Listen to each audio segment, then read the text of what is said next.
global pandemic sweeps across the farms with its effects. The agriculture demand and supply chains have had to face the disruption.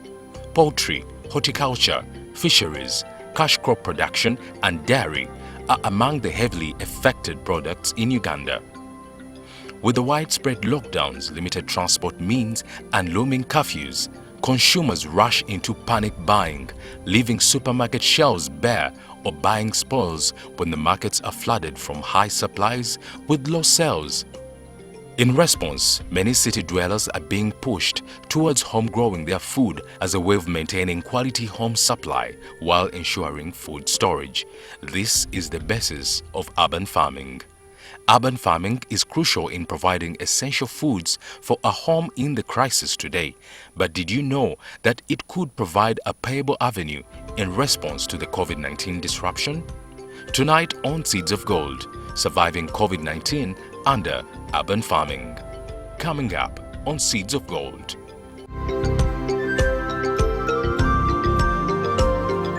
For us, we are here to demonstrate that urban farming pays. We are also here to demonstrate that you can keep cows in urban areas without inconveniencing your friends. Because many farmers keep cows, but you can tell almost a kilometer away that there's a cow somewhere. You don't have to inconvenience your fellow neighbors.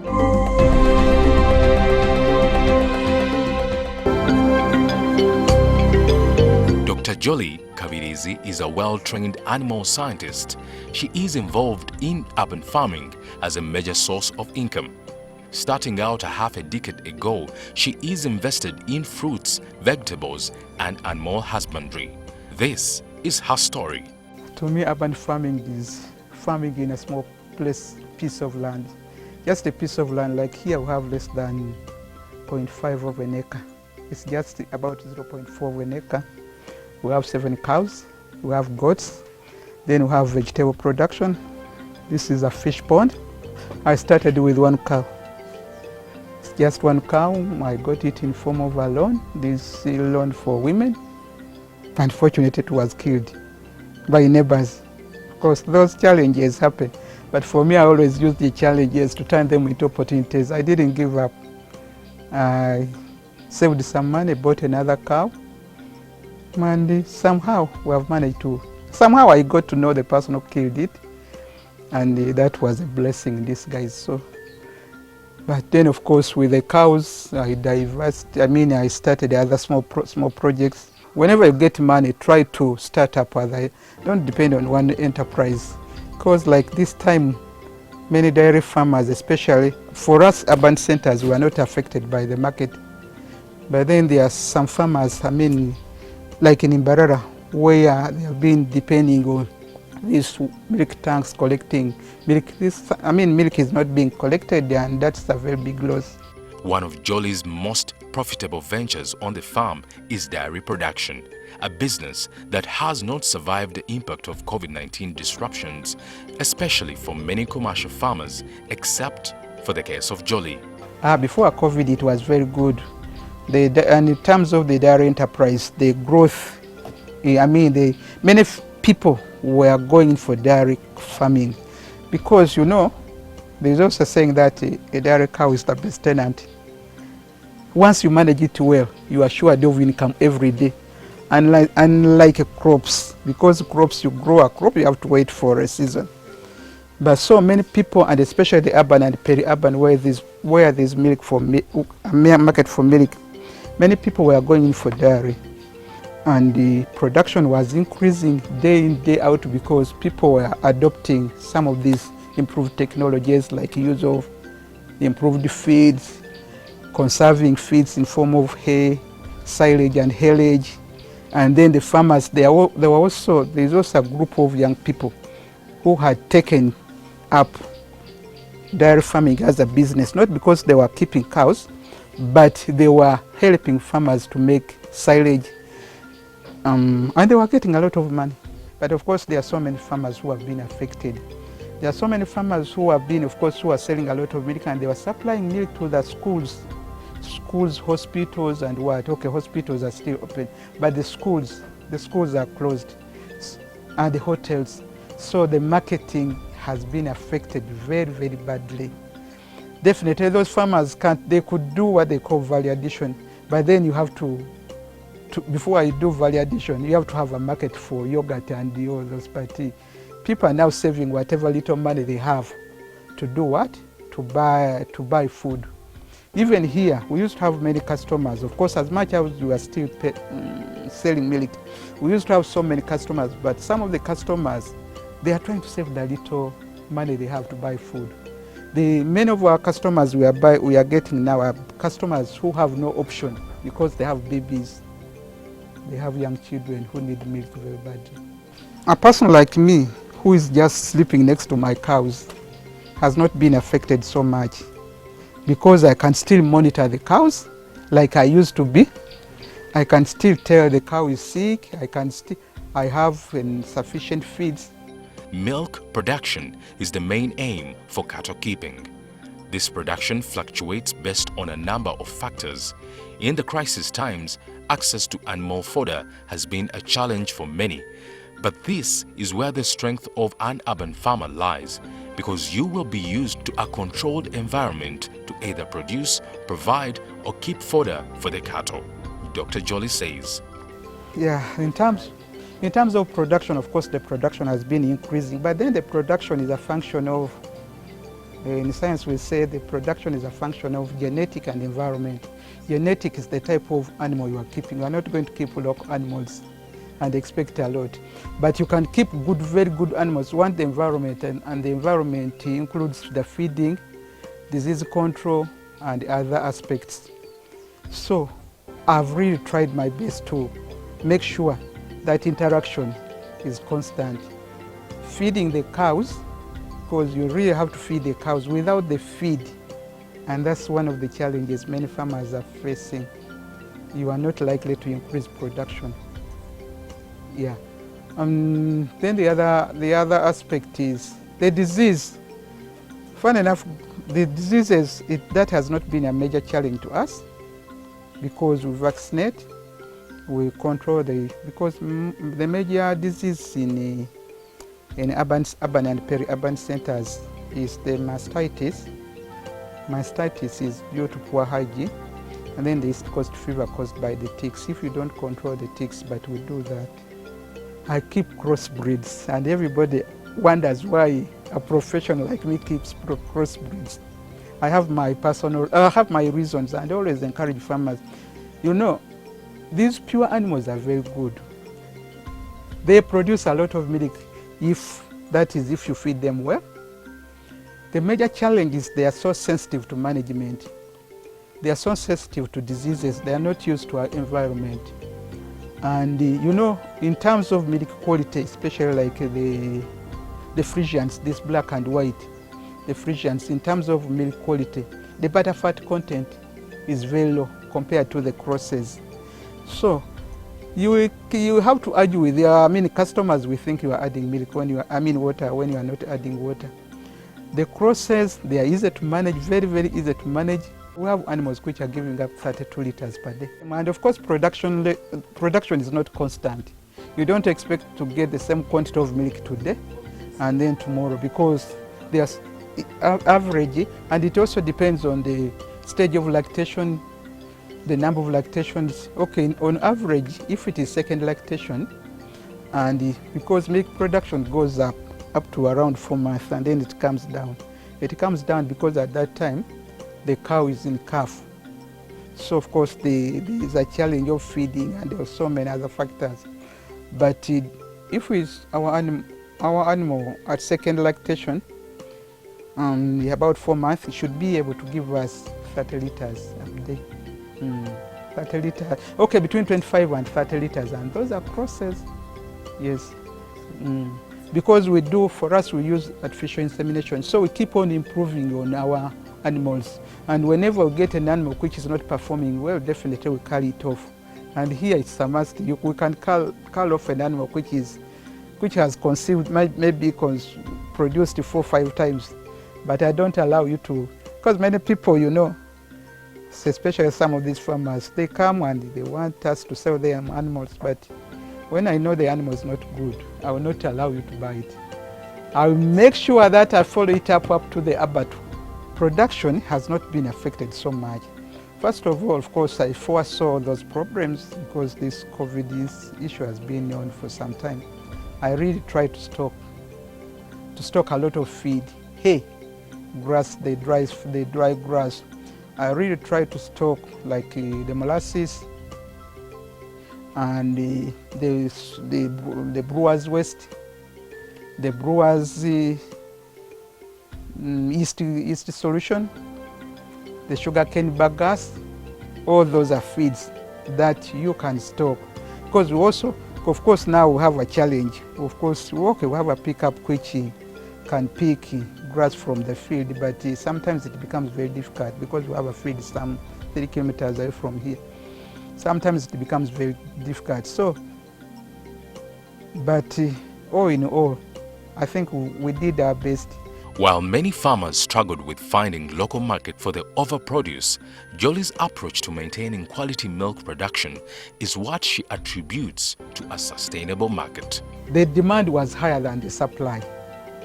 In fact, there was a time when we really had to make sure, because, of course, okay, what we do here is what we call controlled breeding. We don't serve all the animals at the same time. We only milk maybe about 4 animals at a time. So what we do is to ensure that they have milk throughout the year. You really need to build confidence. Don't add water. In fact, once you build confidence in your farmers, I have a customer who has been buying milk from us for the last 30 years. That farmer used to sleep around, but they moved to some 7 kilometers away from here. He is a customer, but they still come here because they are sure of getting quality milk. And how do you produce quality milk? Quality milk is not just a matter of having a good breed. The hygiene and the type of feed you give to that cow matters a lot. It can improve the production, but it can also improve the quality of the feed. Coming up, the measures of quality production as a key consumer retainer.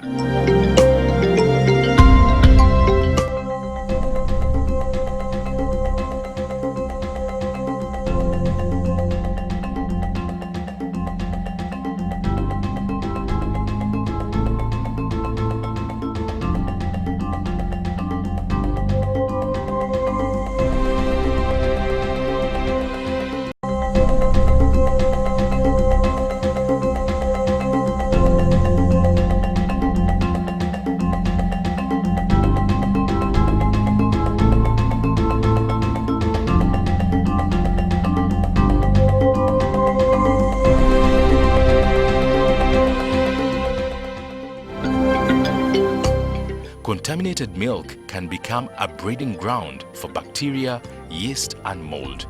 When polluted, milk quality quickly deteriorates. As its condition decreases, the chances of losing clientele grows. Thus, when running a dairy operation, the following tips will help to put milk in the tank that is clean and free from contaminants. Dr. Jolly recommends. Hygiene women.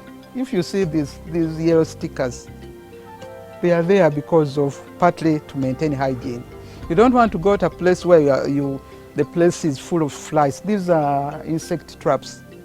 So whatever fly comes, hygiene, like I told you before, there are times when you go to somewhere, just before a half or some distance, you can always tell that there is an animal. Hygiene, many farmers are failing to maintain hygiene on their farms, and especially the zero grazers. You go to a farm, first of all, the place smells so badly. Then secondly, you go inside and you sell a heap of manure. That one alone can affect the quality of the milk. And then the other thing is manure disposal. How do you dispose manure in a place like this one, small place like this one? Definitely, we constructed a pit behind, cemented it, and that pit, every two, in fact, people come and buy some of the manure, but most of the manure is taken to Runamaya, where we have a plantation. But there are many farmers, because the place is very small, they are failing to dispose of manure. You find they put manure in sacks, and then sacks are scattered all over the place. In fact, almost every 30 minutes, that manure is removed, put on a wheelbarrow, and covered. Then after when the wheelbarrow is full, it is taken behind, and then we put the manure in the pit. That pit is disinfected with a disinfectant. Yes, Kero. Kero is a very good disinfectant. It's very good. Yeah, it keeps away the bad smell, but it also keeps away the flies. Because in most cases, if you don't control the flies are one of the reasons that why we get bad smell and those type of, yeah, they are carriers of diseases and so many other things. The quality of milk will also be determined by the quality of handling when producing the milk. It's therefore advisable to maintain these standards when milking. The milking, how you milk, how you conserve. Of course, the milker must be clean when you are milking. We have milking, of course, you have to use the milking salve. The milking salve, you have to make sure that you wash your hands clean. You have to make sure that you are wearing gumboots. You have to make sure that the milking can is clean, and all those sorts of type of. There are different systems of feeding cattle in animal husbandry, which may have different advantages and disadvantages. Most cattle have a fodder that is composed of at least some forage. But what exactly should your feeding as an urban farmer involve if you are to compete with the rural farmers whose resources are readily available? When you are keeping cows, you have to consider them as members of your family. They need a balanced diet. You don't just feed any rubbish. They need a balanced diet. They need the grass, which provides carbohydrates. Unlike human beings, the animals don't have breakfast, lunch and supper. They are supposed to be provided with feed 24 hours, day and night. Some people ask, but do animals eat grass, eat at night? Animals in the paddock eat at night. Animals here eat at night. If you don't provide animals with feed 24 hours, then the production will go down. If the animal fails to eat, it might be a sign of disease. So you really have to make sure that you check and call a veterinary person to assist before you get more problems. You don't want to lose a cow of almost 4 million just because of just simple things like poor feeds, diseases and what. Dr. Jolly cites possible opportunities in the crisis. The major opportunity is on feed production because urban peri-urban farming is on the increase, and most of these farmers, 90%, they don't have sufficient land to grow pastures. So they are depending on what we call purchased pasture. Purchased in form of hay, haylage, silage. Hay is dry grass, silage is feed, that fresh feed conserved under airtight conditions. Haylage, these are crop residues like maize stover, which can also be conserved and sold as feed. When I talk about hay, this is the time, and especially for my friends, the young people, who sell their land, who sell their parents' land to buy border. Make use of that land. Get advice from the experts on how you can make use of that land to grow pastures which you can harvest and conserve into hay, because the demand for hay is very high and the price is going up every day. And for the crop farmers who are growing large areas of maize, after harvesting the maize, don't burn that stuff. You can also take advantage of what you call junk, and then you burn it, and you cause environmental degradation. You can get advice on how you can conserve that, what we call soil in Uganda, or maize stover. You can turn that stuff into very high quality feed, which you can sell, because at the moment a kilo is 500 shillings. All what you need is just somebody to chop for you, and you need molasses, all that. And the good thing, There's now a group of young people, in fact led by a certain lady called Martha Matov. That lady has made a lot of money. She's a very young, and she's a qualified engineer. She just resigned from her job, got a loan, bought a few forage choppers, and now her work is to move. You just call her. I have my 10 acres of maize stove. I have harvested the maize, the grain. I want you to come and help me to convert the residues into feed. She will come with her labor, chop and conserve.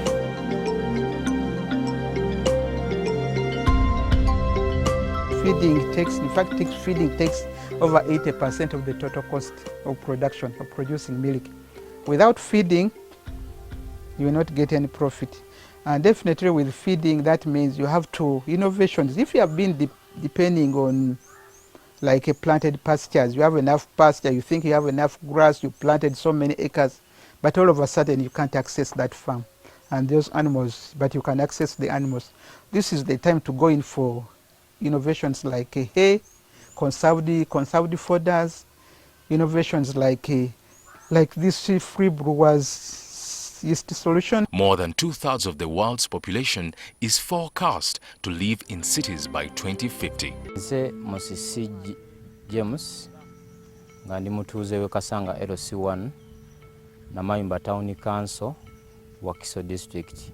James ndi mwami mulimi. Ekintu kyensinze okugukamu oba okwagala kwe kulima ebitooke oba kye tuyita olusuku. Wabula nga okulima olusuku nga nkwasaganya oba nga mu lusuku olwo nnimiramu n'ebintu ebirala birukwatagana nabyo nga terubikosa ate nga nabyo biyamba olusuku. Muli okulunda ebiwuka ng'omuli enjuki, omuwuka ng'omuli ensiriŋŋanyi, n'ennimiramu ebisagazi, n'ennimiramu mulinga, n'ennimiramu n'amayuuni agayitibwa obukupa. Ennima eyo ekwatagana oba eyamba ebintu okuba nga biyambagana oba nga bikwatagana. Nagiyiga nga mpita mu Anga Project Uganda mwe nayigira ennima eyo.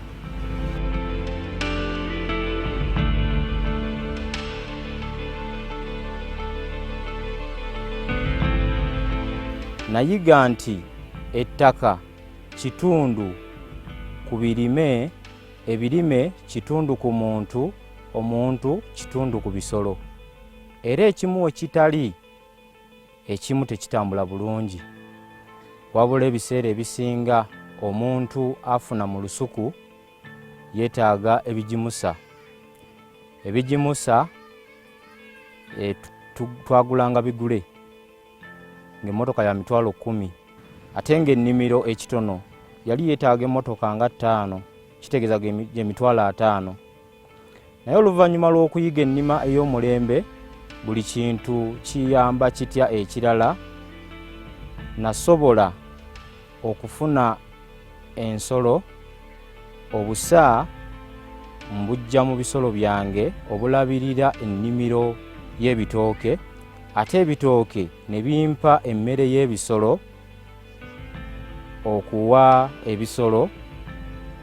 Ate ensaasaanya eyo era nengikendeeza nga omuddo gwe nnimira mu lusuku ngukolamu emmere y'ebisolo nga silage ne hay. Kituuka ekiseera nga sisobola kuwa bisolo byange muddo ogwo gwonna, nemba nga ngutunda. Bwe ngutunda nsigala nnyingiza ssente, oba oluusi mpa abalunzi bannange abanneetoolodde omuddo ne bampa ebigimusa. Mu ngeri ng'eyo nemba nga nkendeeza ssente ze nasaasaanyanga kugula ebigimusa. Ssente ezo ne ziba nga zigenda ku kirooto kyange. Ennima eyo neeyongedde ofuna ebintu nga nyongedde ku nnamba y'ensolo ze nnina. Yatandika n'ente emu, ndi mu nte 5, ninawo embuzi n'ebirala ssebo.